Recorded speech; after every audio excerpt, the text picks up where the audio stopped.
조선일보가 MBC 측을 상대로 6억 원의 민사소송을 제기합니다. 전면전이 시작이 된 것 같아요. 기자라면 기사를 잘 써야 된다, 제대로 써야 된다 이렇게 충고도 해주셨고요.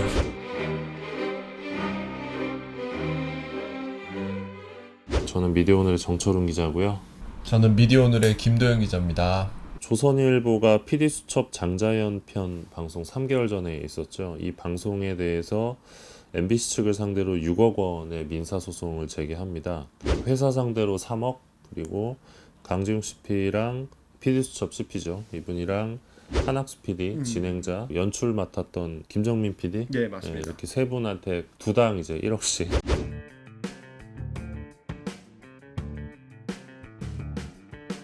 그래서 원래 이거 안 한다고 했어. 안 할 것 같이 했었는데. 네, 그러니까요. 제 생각에는 하고 싶지 않았을 것 같은데, 왜냐하면 이제 소송을 하게 되면 이제 공판이 계속되고 그러면 기사거리가 나오거든요. 나오죠. 그러면 이 사건에 대한 관심이 또 커지게 되고, 그러면 새로운 사실과 증언이 또 재판 과정에 등장할 수 있어요. 조선일보가 원하는 장면은 아닐 것 같은데, 근데 또 소송을 안 하면 PD수첩의 의혹 제기를 받아들이는 그런 모양새가 되기 때문에 이제 소송을 준비하게 되지 않았나 이런 생각이 들고요. MBC 쪽에 이제 모두 6억을 걸었고, 또 이제 조현호 전 경찰청장한테 3억을 걸었고, 왜냐면 이제 조현호 씨가 PD수첩에서 조선일보 측으로부터 압력을 받았다 이런 주장을 했거든요. 근데 조선 쪽에서는 이게 허위라는 입장이고, 그리고 이제 요건에 대해서 지속적으로 보도해왔던 미디어오늘 강성원 기자에게도 이제 1억 원의 소장이 날라왔어요. 너 저한테는 안 걸었네요. 고마워. 조선일보 고마워요. 전면전이 시작이 된 것 같아요. 조선일보랑 MBC와의 관계가 이제 오래전부터 뭐 이렇게 좋은 관계는 아니었는데, 박근혜 정부 때 이제 일종의 공생관계를 형성을 했었죠. 그런데 이제 문재인 정부 들어서고 최승호 사장으로 교체되면서 조선일보는 또다시 노영방송 프레임으로 이제 MBC 이제 날을 세웠었고, 뭐랄까 저는 숙적이라는 표현을 썼는데 광우병 때도 그렇고 좋진 않았죠. 박근혜 때는 조선일보가 형님, 분명히 해야 될 게 조선일보가 형님이었어요. MBC는 동생, 아우 형님 입장에서 동생은 쳐주지도 않는 그런 수준이었죠. 요거 소송은 좀 어떤 식으로 결론이 날 것 같으세요? 지금 관련해서 조선일보 계열사에서 좀 이름이 계속 오르내리는 분들이 3명이잖아요. 네. 방상훈 조선일보 사장, 방정호 TV조선 대표이사 전무, 네. 방용 코리아나호텔 사장. 내부 분위기를 좀 전해드리면, 이제 방상훈 사장은 절대 아니다, 첫 번째. 그리고 두 번째, 방정호 전무는 그 술자리에 간 건 맞는데 그냥 바로 나왔다. 근데 이걸 갖고 계속 MBC는 늘어지는데 뭐냐 이게, 이런 분위기거든요. 예.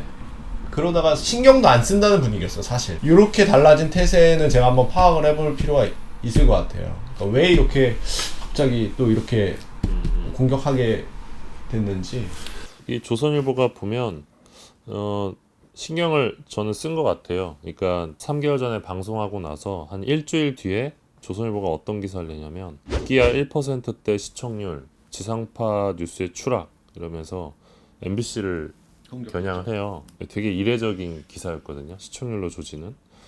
그리고 뭐 이건 MBC가 좀 불편한 얘기겠지만 1%대 뭐 시청률이 계속 낮은 건 사실인데. 예, 맞죠. 갑자기 하나를 딱 끄집어내서 이제 네. 하는 거는 그러니까 끄집어낸다는 의도성이 있는 거죠. 네, 그렇죠. 예.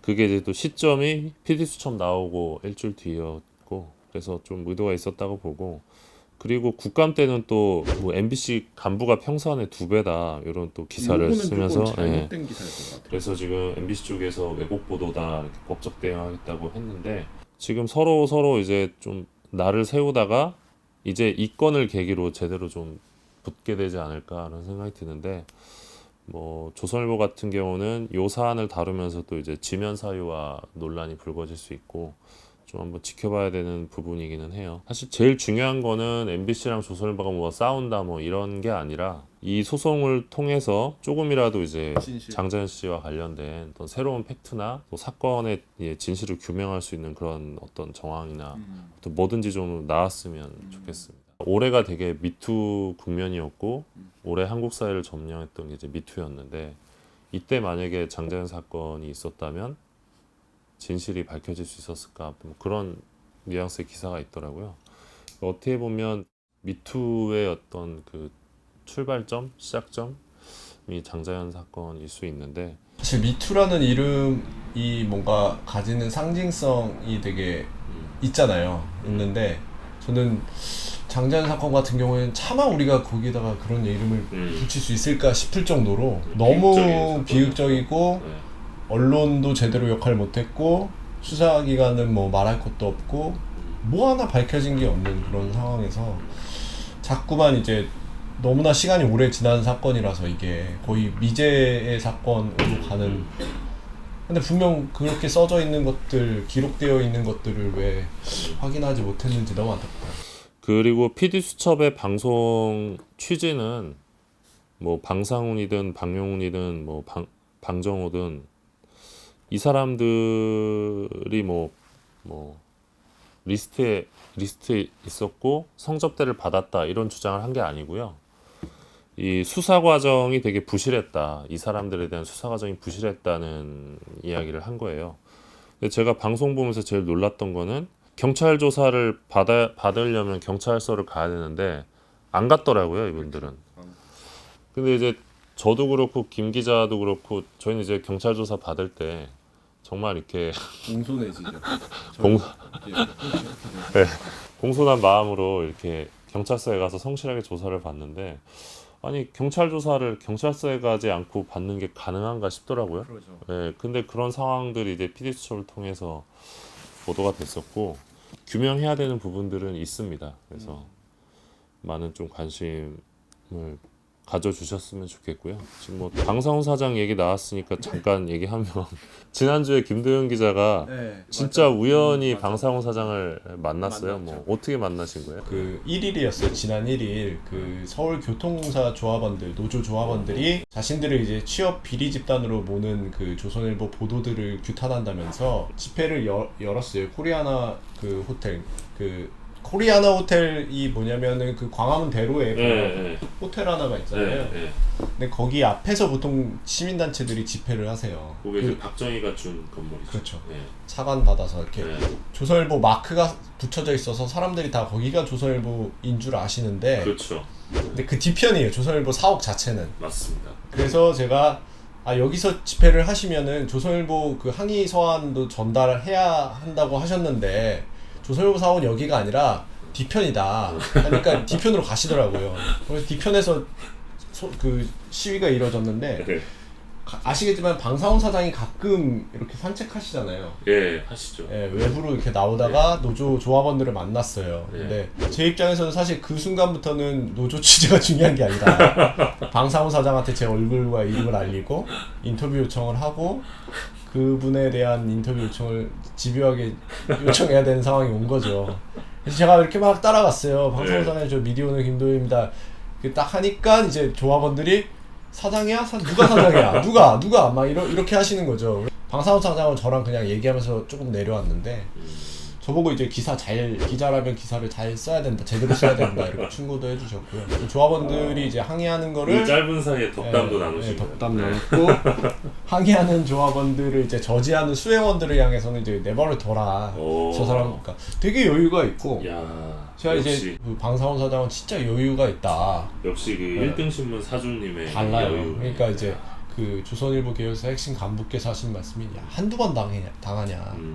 경험이 많다. 그렇게 말씀하시는 거 보고 글쎄 뭐랄까요, 좀 영욕의 역사라고 해야 되나, 그 욕망이라고 해야 되나, 그런 것들이 이제 얼굴에서도 많이 이제 느껴지면서도 많이 제가 봤던 사진보다 훨씬 늙으셨더라고요. 네, 조금 이제 세월의 깊이가 느껴지던데. 아무튼 인터뷰 요청에 대해서는 응하지 않고 그냥 가셨습니다. 한 10년 전쯤만 하더라도 그 미디어오늘하고 인터뷰를 하신 적도 있어요. 방 사장이 네. 참여정부 때였던 것 같은데 인터뷰도 했었는데 한 가지만 더 이제 방상훈 사장 입장에서 이제 눈엣 가시가 한 명 있잖아요, 산에. 그렇죠. 우리 또 위원장님, 네.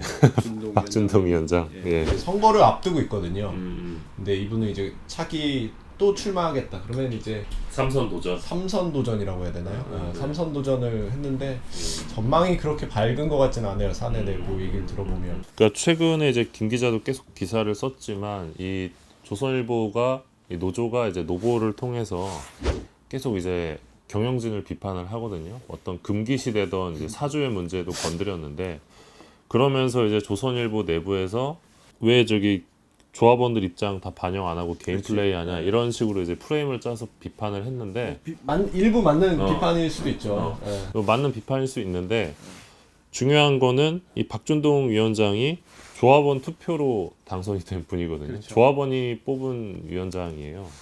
네, 어찌됐든 간에 자기는 자기가 여태까지 했던 것을 선거를 통해서 평가받겠다는 입장이고 자기가 이제 평조합원으로 만약에 돌아가더라도 나는 항상 보도나 사내 문제에 대해서 항상 문제를 지적할 거다. 투쟁하겠다. 이렇게 얘기하더라고요. 선거 결과가 좀 기대가 되네요. 저희가 그 조선일보 내부에서의 이러한 어떤 그 목소리들 이 부분도 네, 김도윤 기자가 계속 열심히 취재를 하고 있으니까요. 지켜봐 주시고요. 구독 문의는 02-2644-9944로 그건 나도 얘기 못했는데. 네, 부탁드리겠습니다.